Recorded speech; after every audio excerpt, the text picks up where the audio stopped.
실패와 국정 운영을 규탄하는 대규모 장외 집회를 열었습니다. 더불어민주당은 황교안 대표의 대선 출정식을 방불케 한다며 비판했습니다. 스페인 주재 북한 대사관에 습격한 반북단체 자유조선 회원이 미 당국에 체포됐습니다. 자유조선은 북한 정권을 위해 미국인을 체포했다며 경악스럽다고 반발했습니다. 김학의 전 차관 사건의 키맨으로 불리는 건설업자 윤중천 씨에 대한 구속영장이 기각됐습니다. 윤 씨의 신병을 확보한 뒤 의혹을 집중 추궁하려던 검찰 수사가 어렵게 됐습니다. 고급 아파트 주차장만 골라 차량 처리를 하던 30대 남성이 경찰에 붙잡혔습니다. 박 씨는 이렇게 사이드미러가 펼쳐진 차량은 대부분 문이 열려있다는 걸 알고 이런 차량만 노렸습니다. 훔친 돈으로 4억대 도박을 벌였습니다.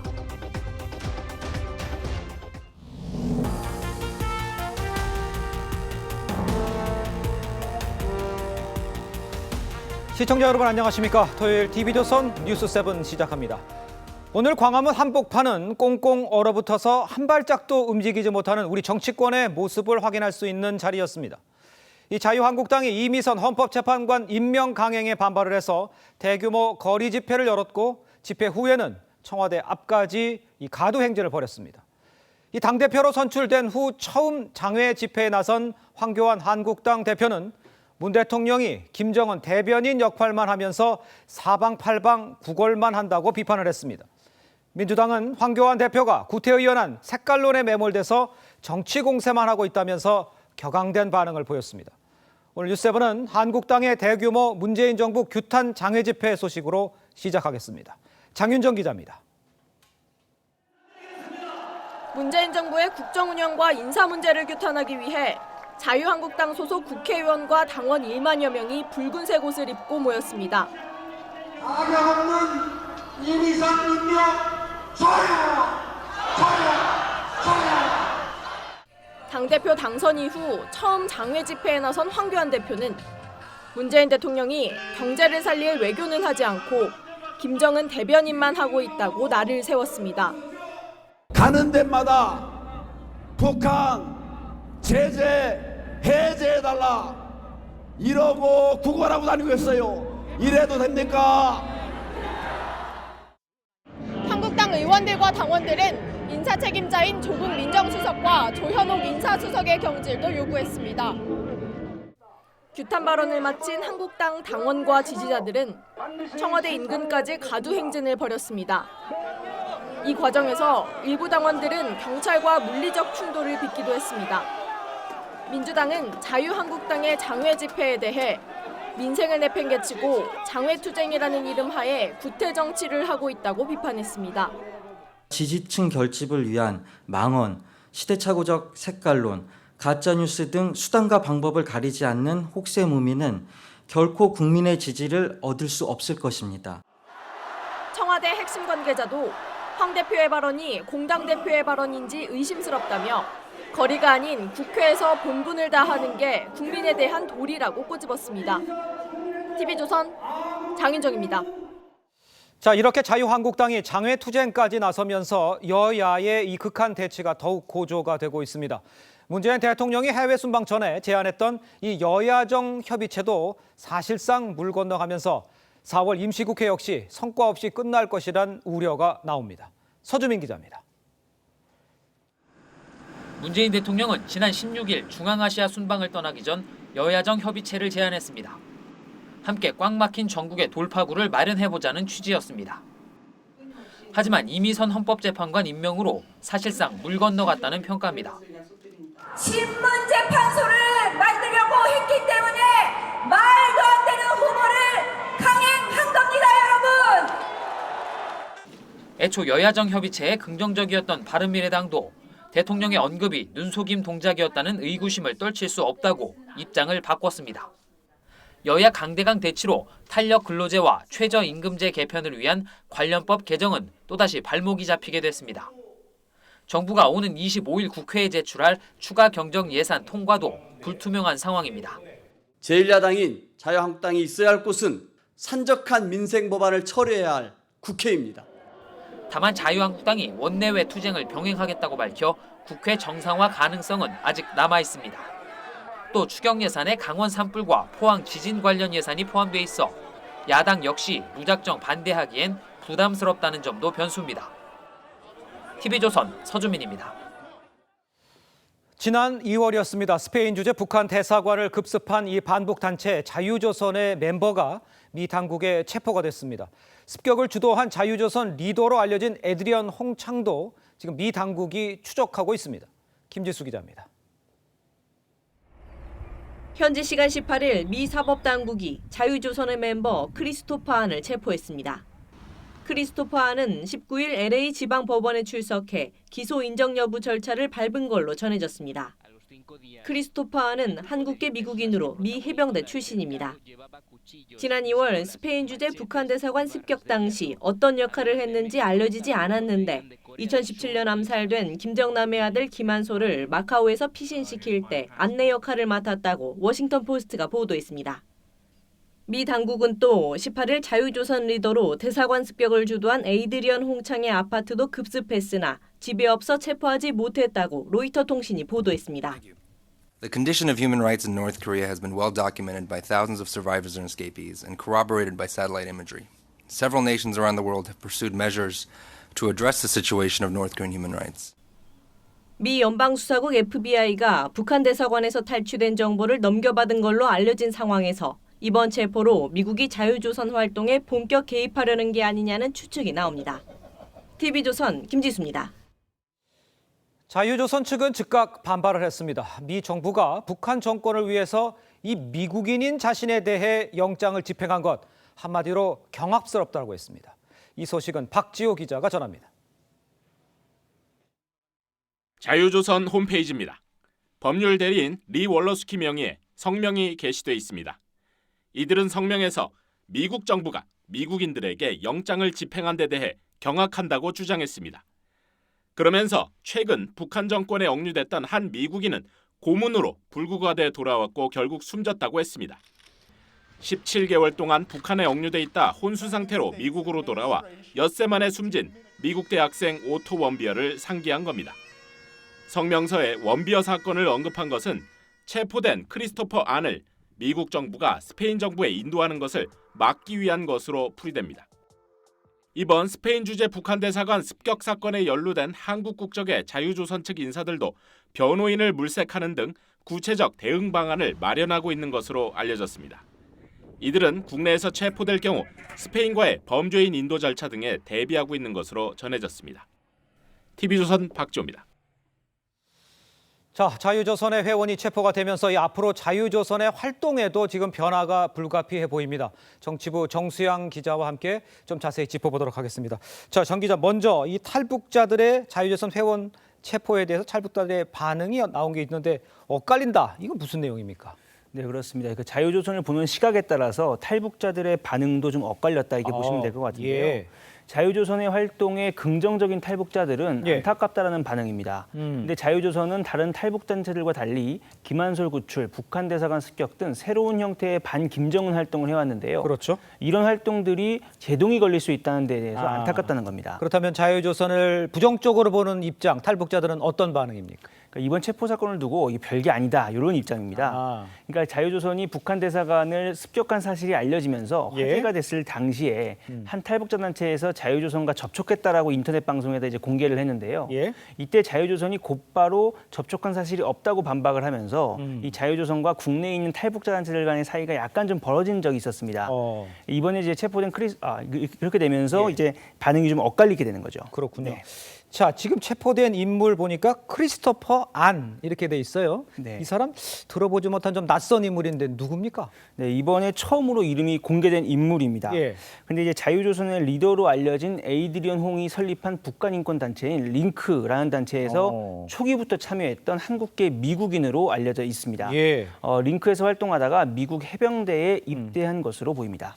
자, 그런데 이제 그 급습이 벌어진 곳이 이제 스페인의 북한 대사관이잖아요. 그렇다 보니까 이제 스페인에서 미국에 대해서 범죄인 인도를 요청할 수 있다 이런 얘기도 나오고 있는데 그 얘기는 어떻습니까? 네, 지금 계속 이제 일각에서 그런 얘기가 나오고 있는데요. 예. 이제 보통의 사건이라면은 이제 범죄가 발생한 국가에서 처벌하도록 하는 게 이제 관례입니다. 그렇겠죠. 근데 하지만 이번 사건 같은 경우는 예. 자유조선이 FBI와 접촉해서 자료를 건넸다라고 한 만큼 미국이 범죄인 인도를 해주긴 상당히 쉽지 않아 보이는 게 사실입니다. 그렇다 그러면 크리스토퍼 안에 대해서 미국은 앞으로 어떤 반응, 어떤 스텝, 어떤 방향으로 나갈 수 있을까요? 일단 한 세 가지로 정리를 좀 해보겠습니다. 예. 일단 첫 번째는 미국이 스스로 크리스토퍼 안을 처벌하겠다. 그러니까 스페인에 인도하지 않겠다라고 하는 거고요. 예. 두 번째로는 크리스토퍼 안을 미국 정부가 정치범으로 간주를 해서 인도를 거부하는 겁니다. 이것도 거부하는 거고요. 범죄인 예. 인도 조약은 이제 보통 정치범 같은 경우는 인도를 하지 않는 걸 원칙으로 하고 있기 때문이죠. 그렇죠. 예. 그리고 세 번째는 크리스토퍼 안이 스스로 범죄인 인도 소송을 해서 난 이제 인도를 받지 않겠다라고 인도를 거부하는 겁니다. 그런데 이 세 가지 모두 이 분쟁이 해결되기까지 한 2년에서 3년 정도 걸린다는 게 전문가들의 의견입니다. 시간이 좀 걸리겠군요. 네. 그런데 이 대사관을 급습한 용의자 중에 한국 국적자가 있다. 이건 또 무슨 내용입니까? 네, 그렇습니다. 일단 그 스페인 법원에서 발표를 했는데 그중에 우리나라 국적자가 있었거든요. 지난 4일 열린 한국 스페인 차관급 전략대회에서 스페인 측이 한국 정부와 긴밀히 협의해 나가겠다라고 했었는데요. 외교부에 따르면 아직까지는 스페인으로부터 범죄인 인도 요청이 없었던 것으로 알려졌습니다. 그렇군요. 정수영 기자 잘 들었습니다. 자, 다음 소식 이어가도록 하겠습니다.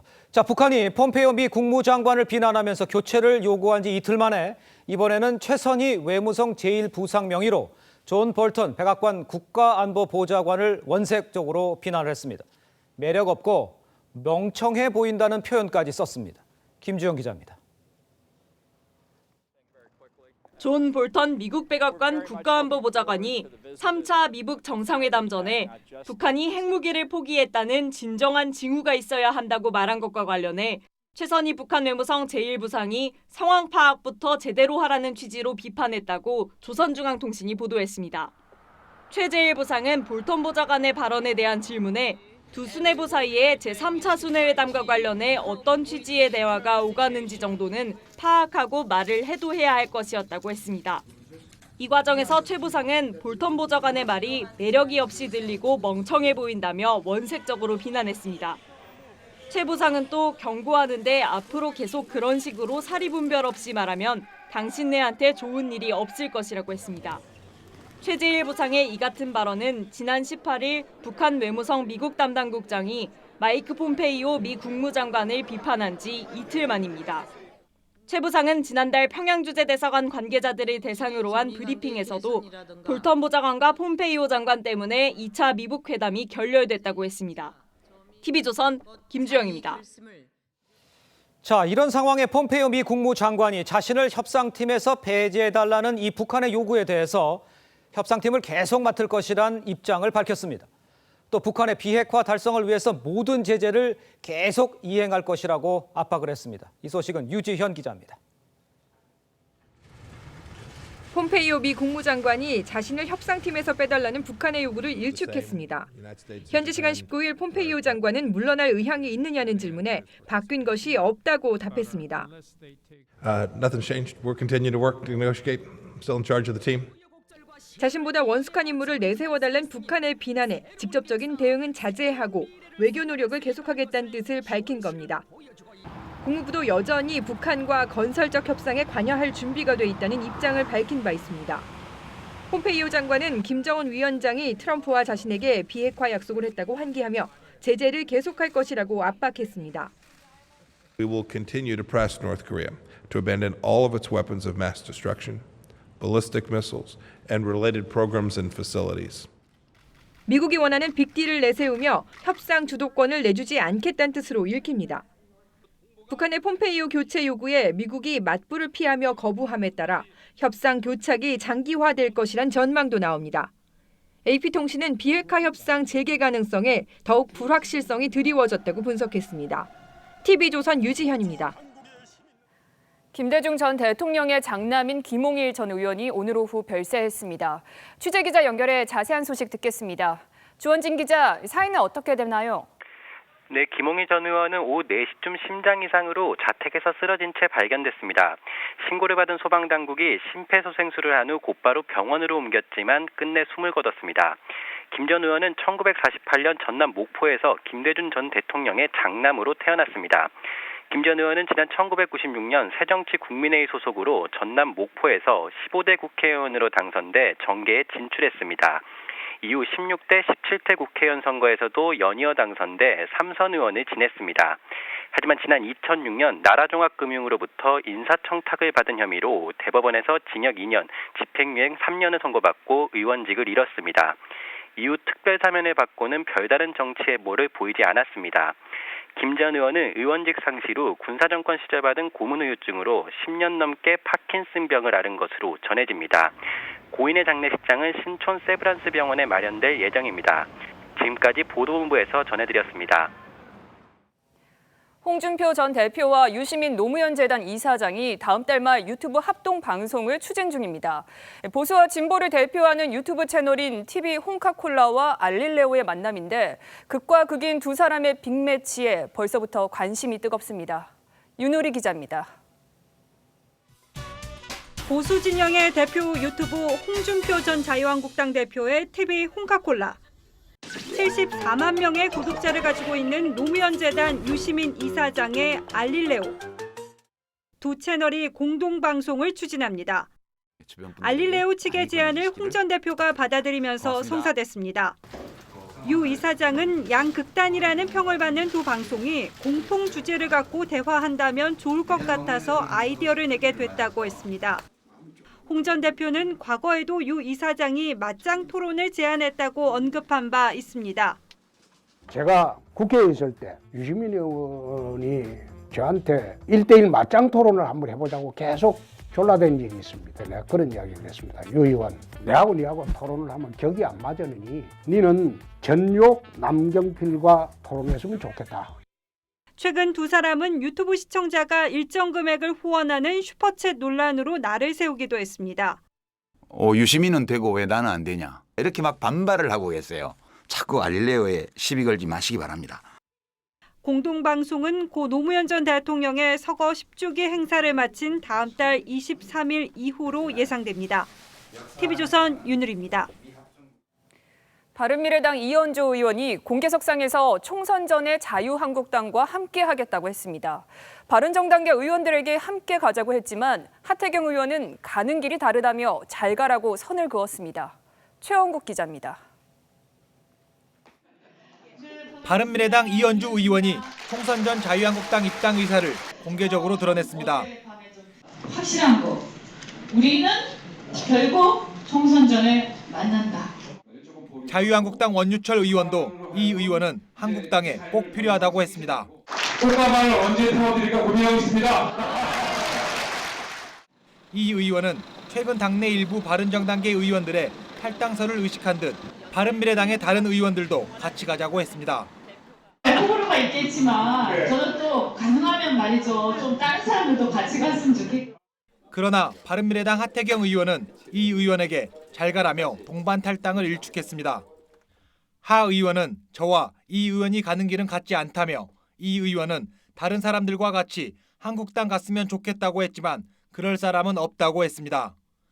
유승민 의원도 한 방송에서 자유한국당은 변화와 혁신과 거리가 멀어 합칠 수 없다면서 당이 그냥 이대로 주저앉지 않도록 때가 되면 적극적으로 나서겠다고 했습니다. TV조선 최원국입니다. 방송인 에이미가 함께 마약을 했다고 지목한 가수 휘성 씨가 에이미와의 통화 내용을 공개했습니다. 휘성은 자신은 성폭행을 모의한 적이 없다며 오열했는데 에이미는 용서해달라며 모든 걸 돌려놓겠다고 말했습니다. 두 사람의 이야기를 홍현주 기자가 정리했습니다. 가수 휘성 측이 유튜브를 통해 공개한 에이미와 통화 내용입니다. 너의 일관적인 진술은 하나더라. 딱 하나 있더라. 이 들려줬대. 맞아, 들려줬어. 하지만 에이미에게 해당 내용을 말했다는 남성은 휘성과 통화에서 관련 사실을 부인합니다. 네가 그 말을 할 리도 없고 너는 에이미랑 제일 친했었고 내가 에이미 욕했을 때 난리 났었지 내가. 네가 화가 나갖고 나랑 싸웠지. 사실이 확인되자 에이미는 결국 휘성에게 사과합니다. 나 용서해줘. 네가 날 용서해야 된다며. 이제 아무도 나 안 믿는데. 이제 나 아무도 안 믿는데. 나는 어떻게 살아야 되니? 아니야. 돌려놓을게. 내가 욕 더 많이 먹더라도 더 돌려놓을게, 확실히. 휘성의 소속사 측은 에이미가 제3자로부터 전해들은 내용을 휘성이 직접 이야기한 것으로 오인했다며 휘성은 성폭행 모의를 한 사실이 없다고 전했습니다. 프로포폴 관련 혐의는 6년 전 이미 무혐의를 받았다고도 강조했습니다. 이번 논란으로 콘서트를 취소한 휘성은 허위 사실을 유포한 일부 언론과 악성 댓글을 상대로 법적 조치를 취하겠다고 밝혔습니다. TV조선 홍현주입니다. 네, 문화연예부 홍현주 기자와 더 자세한 이야기 나눠보겠습니다. 자, 홍 기자, 두 사람이 과거에는 무척 친한 사이로 알려졌는데 이번 사건이 어떻게 시작된 겁니까? 네, 에이미 씨가 지난 16일 자신의 SNS에 글을 올리면서 처음 알려졌습니다. 네. 에이미 씨는 해당 글에서 과거 자신의 모든 프로포폴, 졸피뎀 투약은 소울메이트 같은 친구였던 남자 연예인 A 씨와 함께였다고 적었는데요. 또 A 씨가 범죄를 은폐하기 위해 지인과 성폭행 불법 촬영 모의도 했다고 주장해 충격을 줬습니다. 네. 에이미 씨는 지난 2015년 마약 투약 혐의로 현재 우리나라에서 강제 추방된 상태입니다. 네, 그런데 에이미 씨가 해당 남성이 휘성 씨라고 지목을 한 건 아니잖아요. 근데 예. 왜 휘성 씨가 언급이 됐죠? 네, 거기엔 두 가지 이유가 있는데요. 먼저 에이미 씨가 과거 한 방송에서 자신과 휘성은 소울메이트 사이다 이렇게 언급을 한 적이 있습니다. 아, 네. 또 마약 투약 당시 A 씨가 군복무 중이다 이런 이야기를 했는데 이 시기가 휘성 씨의 군복무 시기와 일치합니다. 결국 휘성 씨 측은 공식 입장을 내고 프로포폴 투약 혐의는 군 검찰에서 이미 무혐의 처분을 받았으며 성폭행 불법 촬영 모의를 한 적도 없다 이런 입장을 밝혔습니다. 여론의 비난은 여전히 거셌고 결국 다음 달 초 예정이었던 콘서트도 취소해야 했습니다. 네, 그렇군요. 근데 앞서 이제 리포트에서 나왔지만 에이미 씨가 사과를 하면서 모든 걸 돌려놓겠다 이런 말을 했거든요. 이건 어떤 의미가 있는 거죠? 네, 그렇습니다. 일단 성폭행 불법 촬영 모의 주장에 대해서는 오해가 있었던 것으로 보입니다. 에이미는 제3자를 통해 이 내용을 전해 들은 것으로 지금 알려져 있는데 해당 남성은 휘성과 통화해서 그런 말을 한 적이 없다. 법정에도 설 수 있다 이러면서 부인한 상황입니다. 네. 에이미는 결국 휘성 씨에게 사과를 했는데요. 그 내용 잠시 들어보겠습니다.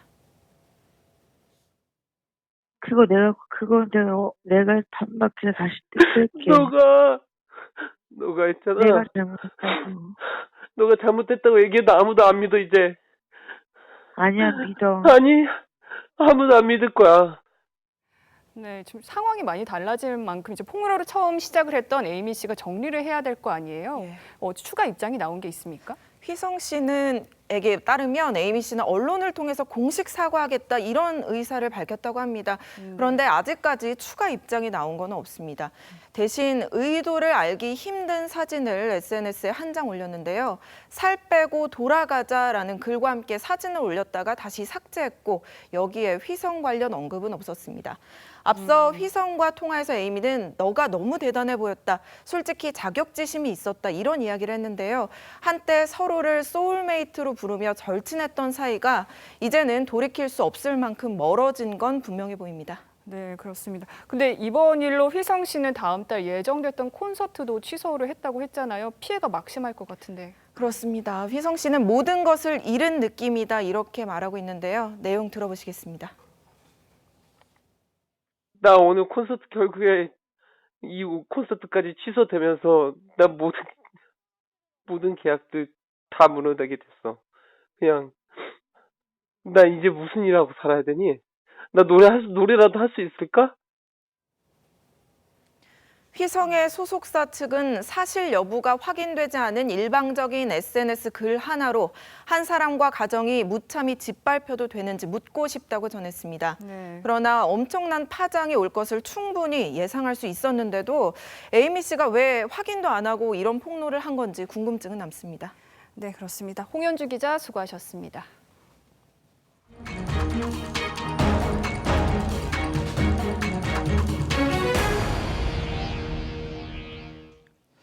김학의 전 법무차관과 관련된 여러 의혹을 풀어줄 이 핵심 인물, 이 바로 건설업자 윤중천 씨인데 이 윤 씨에 대한 이 구속영장이 기각이 됐습니다.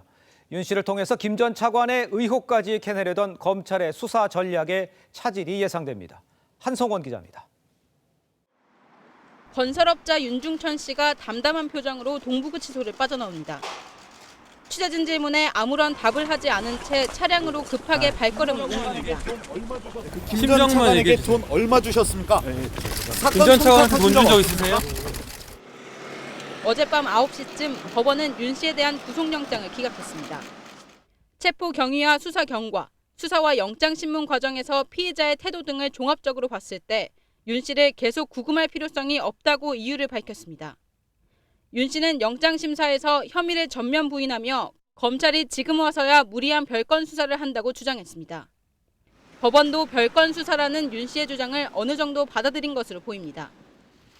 김 전 차관과 직접 관련이 없는 윤 씨의 개인 비리 혐의로 구속영장을 청구했던 검찰은 영장 기각 사유 등을 분석하며 영장 재청구 여부를 검토하고 있습니다.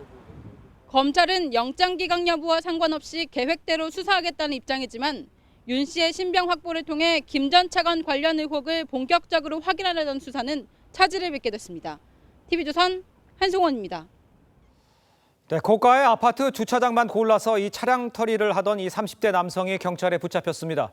이 남성은 훔친 돈으로 불법 도박 사이트에서 4억 원대의 도박을 벌이기도 했습니다. 최민식 기자의 단독 보도입니다. 빨간색 점퍼를 입은 남성이 지하 주차장을 가로질러 검은색 승용차로 다가갑니다. 문을 열고 차에 타더니 시동도 걸어봅니다. 또 다른 지하 주차장에선 차량 트렁크를 열어봅니다. 39살 박모 씨가 주차된 차량 안에 있던 현금과 귀중품 등을 훔치는 모습입니다. 박 씨는 이렇게 사이드미러가 펼쳐진 차량은 대부분 문이 열려 있다는 걸 알고 이런 차량만 노렸습니다. 박 씨는 아파트 거래 시세를 검색해 고가의 아파트만 찾아다니며 값비싼 외제차를 범행 대상으로 삼았습니다. 이 같은 수법으로 박 씨는 4번에 걸쳐 모두 2,600만 원을 훔쳤습니다. 훔친 돈은 대부분 도박 자금으로 썼습니다. 불법 해외 스포츠 도박 사이트에서 잃고 따고를 반복하며 모두 앞에 4억 원가량을 베팅했지만 지난 9일 체포되면서 모두 탕진한 것으로 조사됐습니다. 박 씨는 경찰 조사에서 빚을 갚으려 돈을 훔쳤고 어머니 병원비 마련을 위해 도박에 손을 댔다고 진술했습니다. 차량에서 하차 시 차량 문을 잠그지 않을 경우 범행 대상이 될 수 있으니 주의를 해주시기 바랍니다. 경찰은 박 씨를 상습절도와 불법 도박 혐의로 구속했습니다. TV조선 최민식입니다. 진주 방화 살인 사건이 발생한 지 나흘째인데요. 범행 현장을 날마다 오가야 하는 주민들은 그날의 충격에서 벗어나지 못하고 있습니다. 대책반은 주민들을 대상으로 2주 대책을 추진하고 있습니다. 또 한편 유가족들은 국가기관의 공식적인 사과와 치료비 지원을 요구하며 장례 절차를 연기했습니다. 정민진 기자입니다. 아파트 출입구에 국화꽃과 화분이 놓였습니다. 희생자를 위로하는 글도 적혀 있습니다. 입주민들은 그날의 공포 때문에 잠을 이루지 못하고 있습니다. 안 할래도 저절로 내가 생각나는 게라 생각나서 더 못 살겠어. 참사가 발생한 건물에 거주하는 주민은 80여 세대. 한국토지주택공사는 이들을 같은 단지 다른 동이나 외부 아파트로 옮기는 대책을 검토하고 있습니다. 유족들이 발의를 거부하면서 장례 절차는 미뤄지고 있습니다. 유가족들은 국가기관의 공식적인 사과와 부상자가 완치될 때까지 치료비 지원을 요구하고 있습니다. 미리 예방이 가능했던 그런 사고이기 때문에 그거는 국가에서 어느 정도 책임이 있지 않나. 분향소를 찾은 진주경찰서장은 경찰 조치에 대해 진상조사를 거쳐 잘못된 부분에 대해서는 책임지겠다고 밝혔습니다. 앞전 그런 조치에 대해서 조사를 하고 있기 때문에 그런 조사 결과에 따라서 그에 상응한 사과와 제가 책임을 지도록 하겠습니다. 피의자 아닌 득에 대해 엄중 처벌을 촉구하는 청와대 국민청원에는 13만 명이 동의했습니다. TV조선 정민진입니다. 산불로 경기 침체를 겪었던 동해안 지역에 관광객들이 몰려 모처럼 활기를 찾았습니다. 피해 복구도 속도를 내고 있습니다. 이승훈 기자입니다. 강원 속초 해변입니다.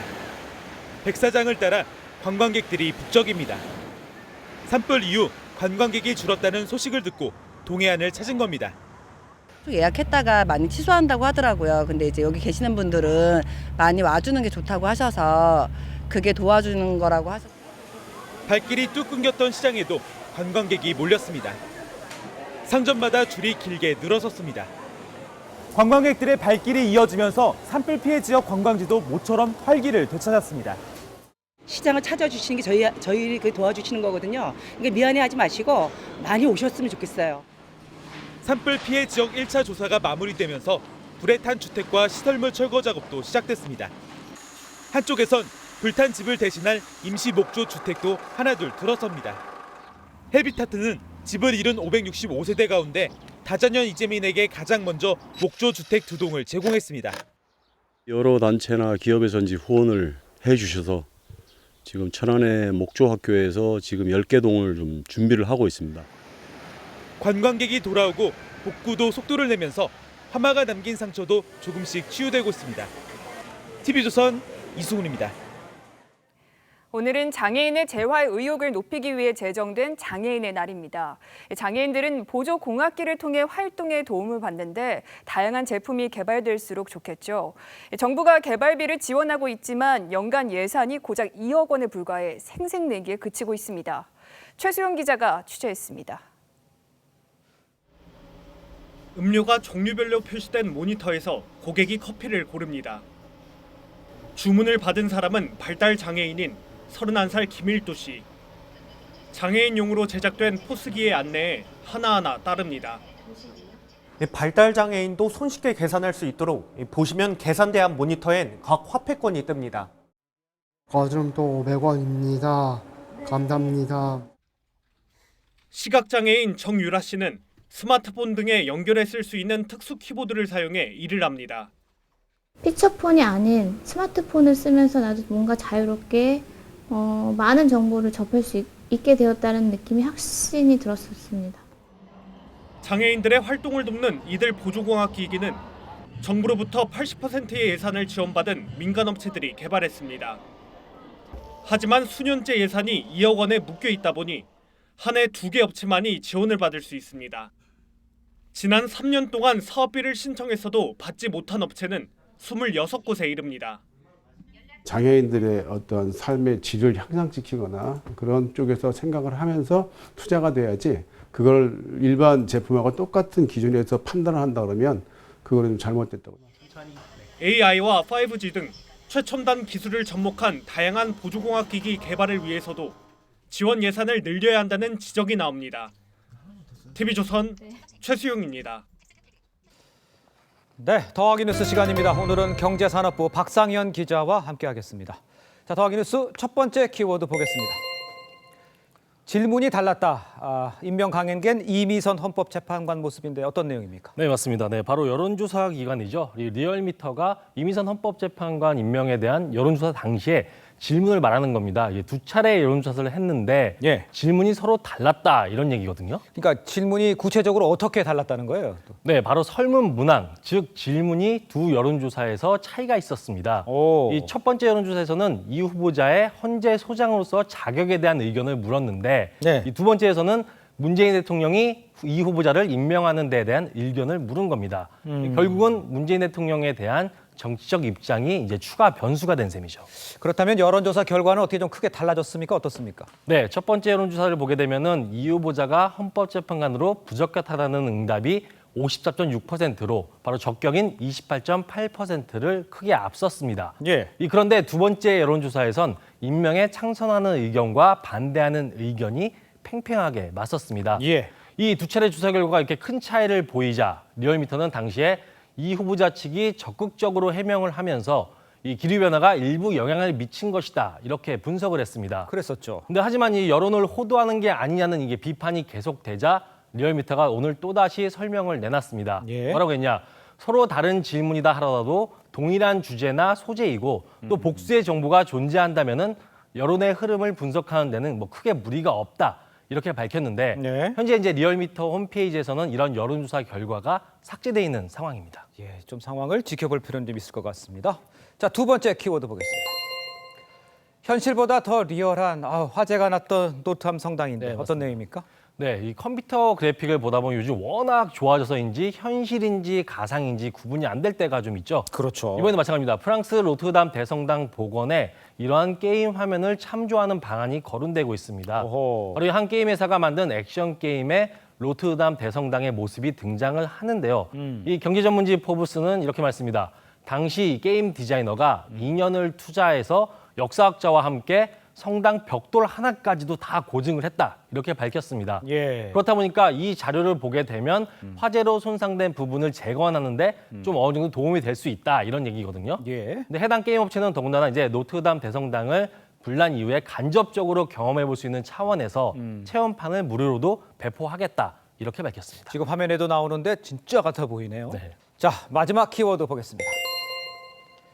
자다가 놀라 대피. 어떤 리조트 같은 모습인데 어떤 내용입니까? 네, 바로 일본의 호텔입니다. 이제 오늘 새벽에 일본 홋카이도의 노브리베츠 지역에 온천 호텔에서 불이 났습니다. 5, 60대 한국인 관광객 13명이 연기를 흡입해 경상을 입었다고 이제 현지 언론들이 계속 보도를 하고 있거든요. 그러니까 이 불은 새벽 2시쯤 1층 기계실에서 난 불이 1시간 만에 꺼졌는데 이 연기가 호텔에 가득 차면서 관광객 50여 명이 1층 로비로 긴급 대피하는 상황도 벌어졌습니다.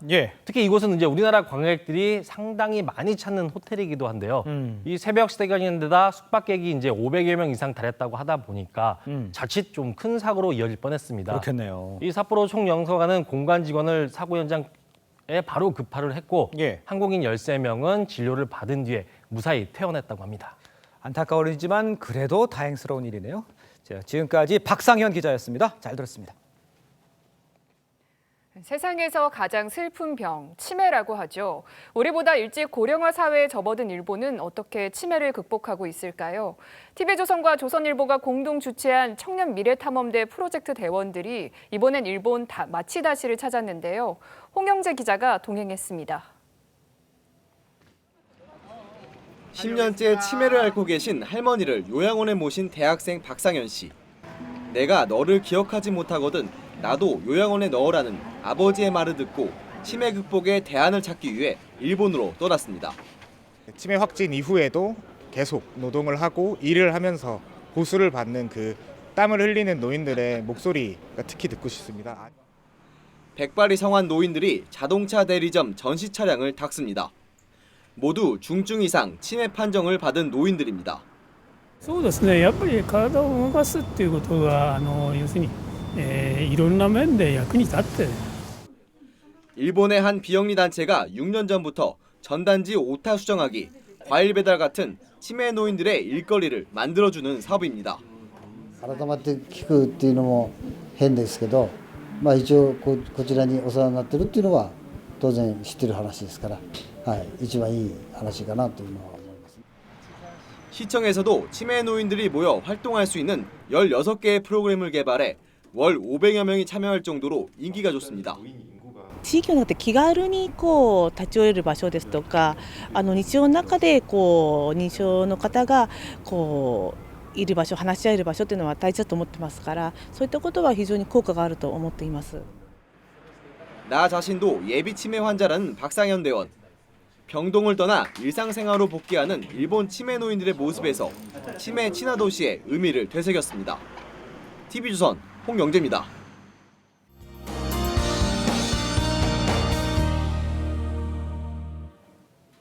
모처럼 파란 하늘에 공기까지 깨끗한 주말입니다. 다만 밤부터 경기 북부와 영서 북부에는 5mm 미만의 비가 내리겠고요. 휴일인 내일 낮에는 중부지방에 빗방울이 떨어지기도 하겠습니다. 내일도 종일 공기질 양호하겠습니다. 서울의 아침 기온은 12도로 오늘보다 2도가량 높게 시작해서 낮 기온은 20도로 오늘만큼 따스하겠고요. 그 밖의 지역 낮 최고 기온 광주 24도, 대구 25도까지 올라서 오늘보다 더 따뜻하겠습니다. 여전히 서울을 비롯한 전국 많은 지역에 건조주의보가 내려져 있고요. 강원 영동은 닷새째 건조경보가 이어지고 있습니다. 주말 나들이 가실 때 불이 나지 않도록 각별히 주의해 주시기 바랍니다.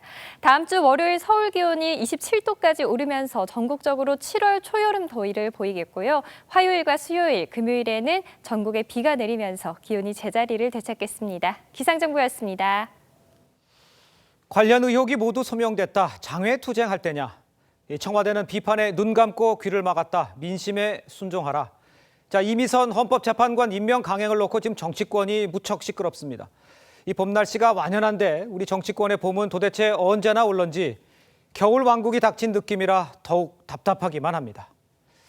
이상으로 토요일 TV조선 뉴스7 마칩니다. 네, 저희는 내일 다시 찾아뵙겠습니다. 시청해주신 여러분 고맙습니다.